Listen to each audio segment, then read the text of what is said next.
Yes, good morning, 8th standard. It's our second AV of History and Civics. We'll start again with this pledge.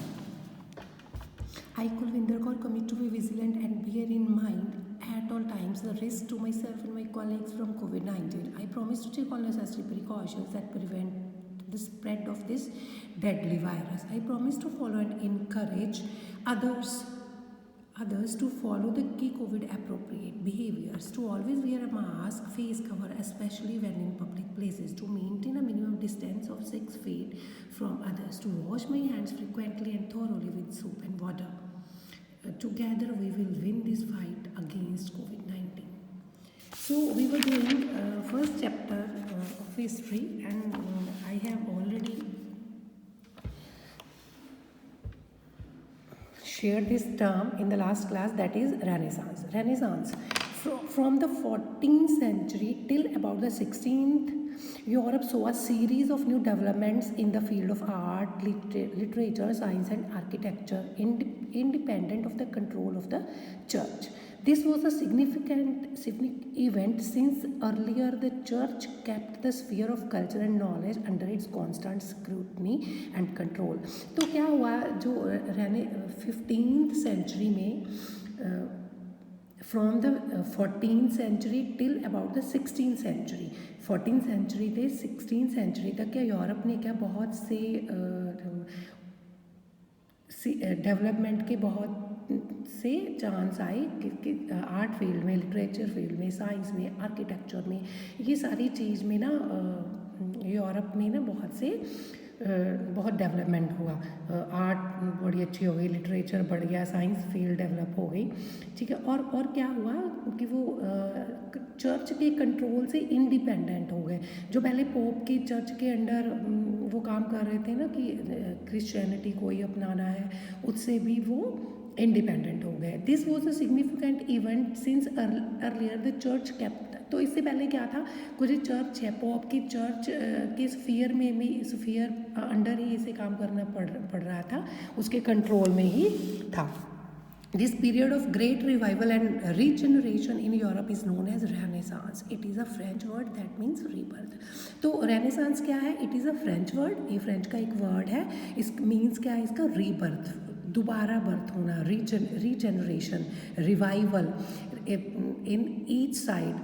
In the period of जो जिस time में बहुत ज़्यादा change आया, regenerate हुआ, time दोबारा से बन गया, उसको यूरोप में रेनेसांस के नाम से बुलाया जाता है। और रेनेसांस क्या है? एक फ्रेंच वर्ड है जिसका मीन्स है रीबर्थ, दोबारा से बर्थ होना। The capture of Constantinople, the capital of the Byzantine empire by the Ottoman Turks in 1453 was a major development that fueled the spirit of Renaissance. तो क्या हुआ जब 1453 में तुर्क्स ने क्या किया, तो जो कॉन्स्टेंटिनोपल है, ये कैपिटल थी बाइजेंटाइन एम्पायर की, उसको कैप्चर कर लिया। Constantinople was the centre of learning of the Roman empire. तो ये कॉन्स्टेंटिनोपल क्या था? ये रोमन लोग थे, जो रोमन एम्पायर थे, उनका एक लर्निंग सेंटर था। It had numerous Greek scholars and intellects teaching Greco-Roman classic, evoking rational thinking. तो क्या हुआ,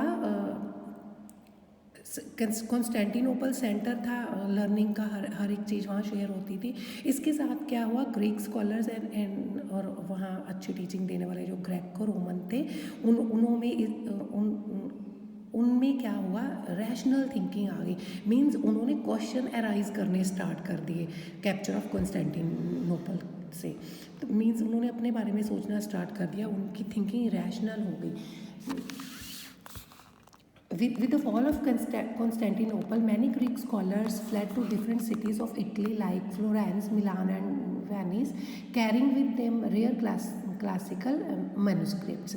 तो क्या हुआ, जैसे ही फॉल हुआ कॉन्स्टेंटिनोपल का, बहुत से जो स्कॉलर्स थे वो अलग अलग सिटीज़ में चले गए। इटली की बहुत से सिटीज़ में चले गए, फ्लोरेंस में, मिलान में, कोई कहाँ, तो वो शिफ्ट हो गए।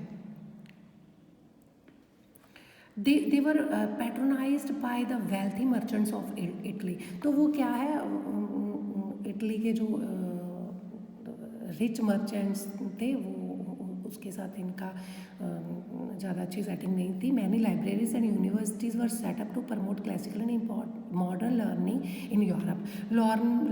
यूरोप में क्या हुआ, बहुत सी न्यू लाइब्रेरीज एंड यूनिवर्सिटीज़ बनी मॉडर्न लर्निंग के लिए, मॉडर्न लर्निंग सिखाने के लिए इन लोगों को. Another important factor that helped spread the idea of Renaissance throughout Europe was the development of printing in Europe. सबसे मेन जो फैक्टर था जिसने हेल्प की रेनेसांस को स्प्रेड करने की, that was development of printing. इन 1440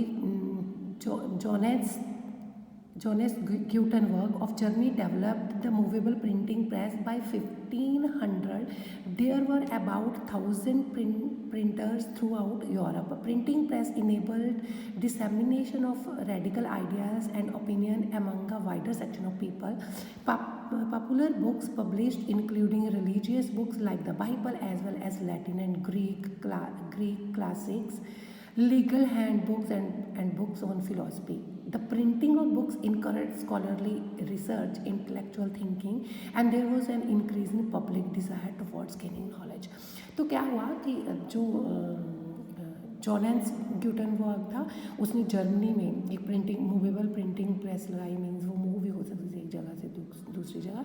तो क्या हुआ, जब प्रिंटिंग प्रेस स्टार्ट होगी, बुक्स पब्लिश होनी स्टार्ट हो गई, प्रिंट होनी स्टार्ट होगी, तो लोगों को पहले जैसे उनको कोई नॉलेज नहीं होती थी, पता नहीं चलता था किसी चीज़ का, तो अब थ्रू टू बुक्स उन्हें नॉलेज होनी स्टार्ट हो गई.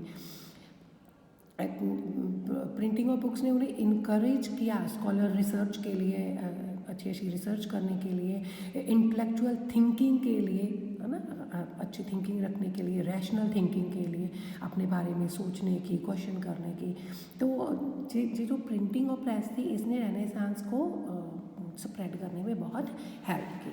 Next we have characteristics of Renaissance. तो जो रेनेसांस है इसके करेक्टरिस्टिक्स क्या थे. The Renaissance period is characterised by change in every sphere of life that altered the mindset of the people. तो फिर रेनेसांस के साथ क्या हुआ, जिंदगी के, लाइफ के हर एक पार्ट पर चेंज आया. तो इसने लोगों का माइंडसेट, सोचने का तरीका ही बदल दिया. The focus of this change was the shift from the earlier divine affairs to the human and secular affairs.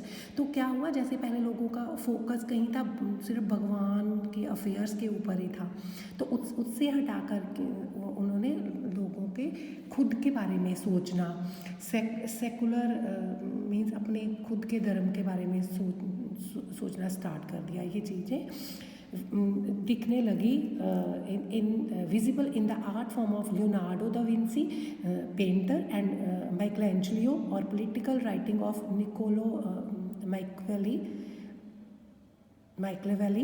There was an emergency of the concept of individualism and humanism at that time. तो जो Leonardo da Vinci है, Michelangelo है, इनकी जो art थी, इनकी जो painting थी, उसमें ये चीज़ें डिवाइन अफेयर्स से हटकर ह्यूमन लोगों को भी इन्होंने रिप्रेजेंट करना स्टार्ट कर दिया. मीन्स इनकी पेंटिंग्स के मैटर सिर्फ वो ही नहीं रहे ओनली डिफाइन, ये इन्होंने लोगों के बारे में इंडिविजुअलिज्म, ह्यूमनिज्म के कॉन्सेप्ट भी देने स्टार्ट कर दिए.